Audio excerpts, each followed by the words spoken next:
Olá pessoal, tudo bem com vocês? No Direto da Redação de hoje eu quero te contar que a Casa Legislativa recebeu a visita de uma turma de alunos da Escola Abramo Pesce para uma visita guiada. Confere só. Na manhã desta quinta-feira, os alunos do 8º ano da Escola Abramo Pesce realizaram uma visita à Câmara Municipal. Acompanhados pelo historiador do Parlamento, os estudantes tiveram a oportunidade de conhecer as dependências e compreender melhor o funcionamento da casa. A visita começou com a sessão ordinária, onde os estudantes puderam ter uma visão prática do processo legislativo. E eu te convido a fazer o descarte consciente de diversos materiais neste sábado. Confere só!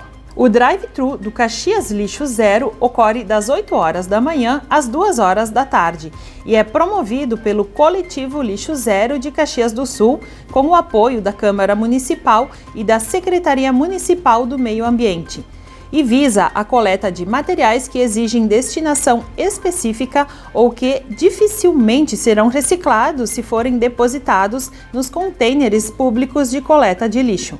Confira a lista completa dos materiais a serem recolhidos acessando o QR Code na tela.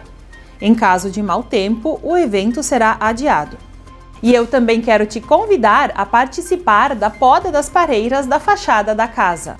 A Câmara Municipal de Caxias do Sul, por meio da Comissão de Agricultura, Agroindústria, Pecuária e Cooperativismo, realiza, neste sábado, a poda das pareiras da fachada da casa.